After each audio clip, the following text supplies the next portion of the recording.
നടന്നിട്ടുള്ള ദിവസമാണ്. 11 മാസത്തിന് ശേഷം എല്ലാ വർഷത്തിലുമാണ് ഇപ്പോൾ നടക്കുന്നത്. മുമ്പ് ഷാബാനിലും അതുപോലെ തന്നെ മുഹറത്തിലും നടന്നിരുന്നെങ്കിൽ ഇപ്പോൾ മുഹറത്തിനോട് മാത്രം ചേർത്തിട്ടാണുള്ളത്. ഹജ്ജ് കഴിഞ്ഞതിന് ശേഷം മുഹറത്തിനാണുള്ളത്. ഇസ്മായിൽ നബി അലൈഹി ഇസ്ലാമിന്റെ കാലഘട്ടം അഥവാ ഇബ്രാഹിം നബി അലൈഹി ഇസ്ലാമിന്റെ മകൻ ഇസ്മായിൽ നബി അലൈഹി ഇസ്ലാമിന്റെ കാലം മുതൽ പരിശുദ്ധമായ കാബയെ ഇങ്ങനെ കിസ്വ ഖില്ല ഇത് രണ്ടും ഒന്നാണ്.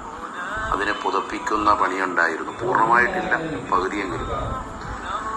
പക്ഷെ പിന്നീട് ബഹുമാനപ്പെട്ടതാകുന്ന മഹത്തുക്കളാകുന്ന മുൻഗാമികളുടെ കാലഘട്ടത്തിൽ തുടങ്ങി വെച്ചു. ആദ്യമായി തുടങ്ങിയത് ജുർഹൂം ഗോത്രക്കാരിലെ അന്നത്തെ തുബ്ബഅ് രാജാവ് ഹിംയർ എന്ന് പറയുന്ന തുബ്ബഅിന്റെ ഭരണാധികാരി. അദ്ദേഹമാണ് ആദ്യമായിട്ട് പരിശുദ്ധമായ കാബയെ പൂർണ്ണമായി മൂടുന്ന കിസ്വ ആദ്യമായി കൊണ്ടുവരുന്ന അദ്ദേഹമാണ്. പറഞ്ഞാൽ കാബയെ പൂർണ്ണമായിട്ട് തുണി കൊണ്ട് മൂടുക. ആ തുണിക്കാണ് കിസ്വ എന്ന് പറയുന്നത്. അതിന് തന്നെയാണ് കില്ല എന്ന് പറയുന്നത്. പലരും പറയുമല്ലോ കില്ല പിടിച്ച് ദ്വാരക്കണമെന്ന് പറയും. കാബയുടെ കില്ല എന്ന് പറയുന്നത് രണ്ടും ഒന്ന് തന്നെയാണ്. അത് പിൽക്കാലത്ത് ഒരുപാട് മഹത്തുക്കൾ അത് ചെയ്തിട്ടുണ്ട്. നബി സല്ലല്ലാഹു അലൈഹി വസല്ലം തങ്ങൾ വളരെ മനോഹരമാകുന്ന യമനിൽ നിന്ന് പണിതതാകുന്ന തുണി കൊണ്ടുവന്ന് പരിശുദ്ധമായ കാബയെ പുതപ്പിച്ചിട്ടുണ്ട്. ശേഷം അബൂബക്കർ സിദ്ദീഖ് റളിയല്ലാഹു അൻഹു പുതപ്പിച്ചിട്ടുണ്ട്. ബഹുമാനപ്പെട്ടതാകുന്ന ഉമർ ഇബ്നുൽ ഖത്താബ് റളിയല്ലാഹു അൻഹു ഈജിപ്തിൽ നിന്ന് ഖിബ്തി തുണി കൊണ്ടുവന്ന് ബഹുമാനപ്പെട്ടവർ കാബയെ കൊണ്ടുവന്ന് മൂടിയിട്ടുണ്ട്. കാബയെ പരിപൂർണമായി മൂടിയിട്ടുണ്ട്. ഉസ്മാൻ ബിൻ അഫ്ഫാൻ റളിയല്ലാഹു അൻഹു അദ്ദേഹം യമനിൽ നിന്ന് വീണ്ടും തുണി കൊണ്ടുവന്ന് നബി സല്ലല്ലാഹു അലൈഹി വസല്ലം ചെയ്തതുപോലെ യമനിൽ നിന്ന് തുണി കൊണ്ടുവന്ന് പരിശുദ്ധമായ കാബയെ മൂടി. ഉമർ റളിയല്ലാഹു അൻഹു ഇടക്കാലത്ത് എവിടുന്ന് കൊണ്ടുവന്നു? പരിശുദ്ധമാക്കപ്പെട്ട ഈജിപ്തിൽ നിന്ന് കൊണ്ടുവന്ന് കിസ്വയ്ക്ക് വേണ്ടി തുണി കൊണ്ടുവന്ന് മൂടിയിട്ടുണ്ട്.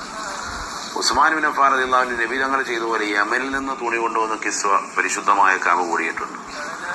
മുആവിയ റളിയല്ലാഹു അൻഹു എന്ന് പറയുന്ന പിന്നീട് വന്ന ഭരണാധികാരി അഥവാ അലി റളിയല്ലാഹുവിന് ശേഷം ഹസൻ റളിയല്ലാഹുവിന് കുറച്ചു കാലം ഭരിച്ചു. അലി റളിയല്ലാഹുവിന്റെ മകൻ. ശേഷമാണ് മുആവിയയുടെ ഭരണം വരുന്നത്. റളിയല്ലാഹു അൻഹു സഹാബിയാണ്. അദ്ദേഹത്തിന്റെ ഭരണകാലഘട്ടത്തിലാണ് ആദ്യമായി പട്ടുകൊണ്ടുള്ളതാകുന്ന വിരി ആദ്യമായി വരുന്നത്. അങ്ങനെ ചില ഭരണാധികാരികൾ ശേഷം വർഷത്തിൽ 2ഉം 3ഉം പ്രാവശ്യമൊക്കെ പരിശുദ്ധമായ കാബയെ പട്ടുകൊണ്ട് മൂടാറുണ്ട്.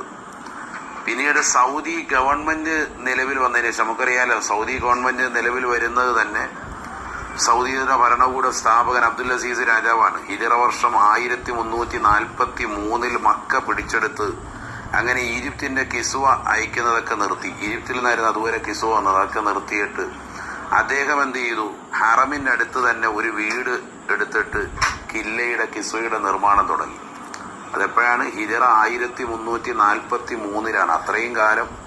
ഇപ്പൊ നമ്മളുള്ളത് 1447 നിന്ന് 48 നമ്മൾ വന്നു. മുഹറം പ്രവേശിച്ചു. അള്ളാഹു കബൂലാക്കട്ടെ.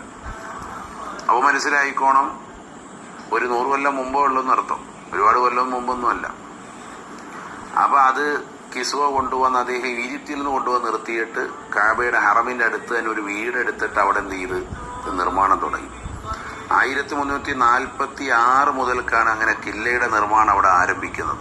ഇപ്പൊ അതൊക്കെ മാറ്റിയിട്ട് ഇപ്പൊ അത്യാധുനിക സൗകര്യത്തോടു കൂടി തന്നെ ഇവിടെ പരിശുദ്ധമാക്കപ്പെട്ട കാബയുടെ കിസ്വ നിർമ്മിക്കാൻ ഒരു ഫാക്ടറി തന്നെയുണ്ട്. വർഷത്തിലാണിത് മാറുക.